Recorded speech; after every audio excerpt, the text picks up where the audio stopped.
Villains. We love them, we hate them, we love to hate them. There's something about these characters that just draws us in. Maybe it's a natural fascination with evil, maybe it's just how these characters challenge our perceptions of right and wrong, or maybe it's just because the fact that half of the time they're really cool. You think of the villains who have left large cultural impacts, the villains who remain famous or infamous throughout pop culture, and you begin to realize that there's something that sets these guys apart, something that makes these antagonists stand out.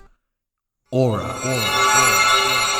Alright, so for my non-zoomer, brain-rot, TikTok, Applecross, tax-paying adults in the audience, what even is aura, you might ask?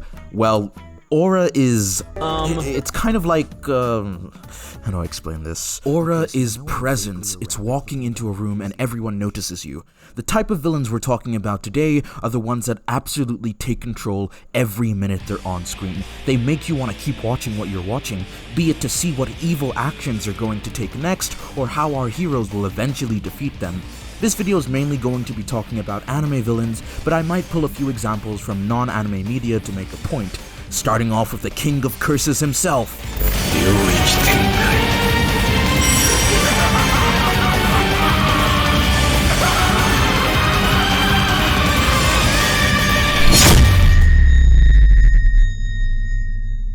Sukuna is the definition of a villain with aura. Every single scene he is in, every single line of dialogue he has feels heavy and scary, and this is because he's powerful.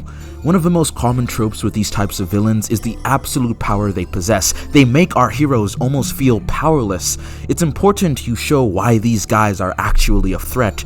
Yeah, you hear about how Sukuna is super powerful from everyone else and how he's the most dangerous curse ever known. I mean, the whole plot of the series is about finding this guy's fingers to stop him from becoming even more powerful. You know he's a threat, and the series is never afraid to show you why. My favorite example easily comes from the Shibuya incident, when he kills those two girls who, I can't remember their names, and then he kills Jogo, one of the strongest curses we've seen throughout the entire series so far.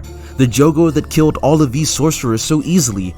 The way the hierarchy of power is displayed makes the audience intrinsically understand that this guy is not in danger, he is the danger. Sukuna's whole deal is that he's prideful. He sits on a throne in his domain, he talks down to other curses, he laughs because he knows that he is the strongest.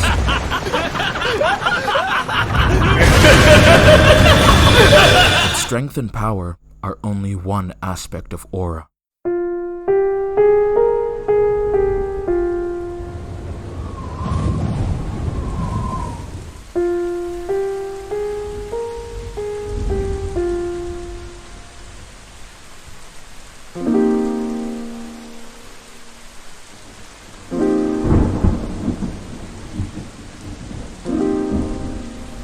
Johan is one of the most terrifying characters in all of anime. The entire story of Monster revolves around the hunt for this one man. But why? Why is he so dangerous? Johan steals every scene he's in. His calm mannerisms combined with his cold and calculated words makes for a villain who comes off as almost inhuman. Within him lies a deeply tortured soul, one that is able to identify the darkest points of a human psyche and exploit them. In contrast to our protagonist Dr. Tenma and his optimistic outlook on life, going around improving lives through kindness, Johan spreads his philosophy of nihilism and evil to those around him. He acts and manipulates for the sole purpose of destruction, using his superficial charm and his knowledge of the human condition to make people want to take their own lives. I think the biggest aspect that makes Johan feel so omnipresent throughout the story is how everything is tied back to him.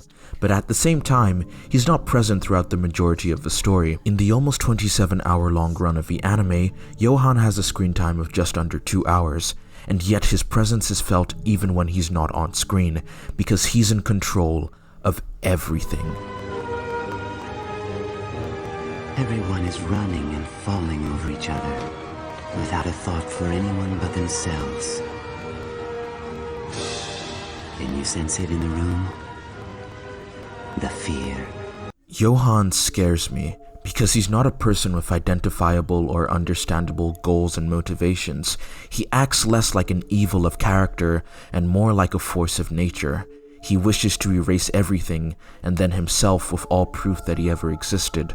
And yet, in spite of all of this, His character is buried in an underlying sadness that's impossible to ignore.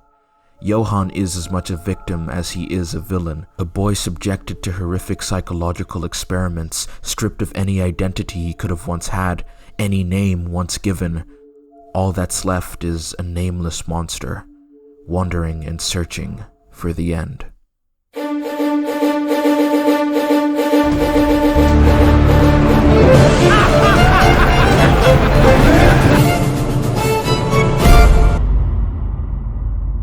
There are very few villains who can commit the most heinous atrocities and still be loved by the audience, but when you've got a character that's just oozing charisma, a character that challenges the protagonist and changes his life, a character who's so fun to watch that you find yourself almost in tears when it's clear that his time is coming to an end, you get Askeladd. Askeladd's aura is different. He kills people, sure, but he's not like Sukuna or Johan where we're supposed to be afraid of him.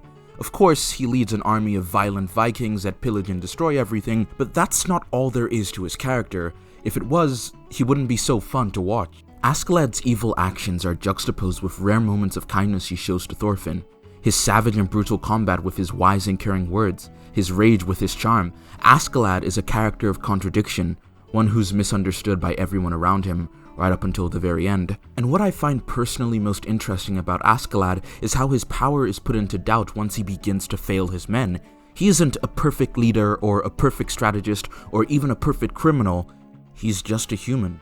Like everyone else in Vinland Saga, he's a person. Askeladd's final moments are like the finishing pieces in a jigsaw puzzle. You understand his disdain for the Vikings and the Danes, and it recontextualizes every action he's taken in the story. And even in death, Askeladd's influence on Thorfinn, and by proxy the rest of Vinland Saga, is felt.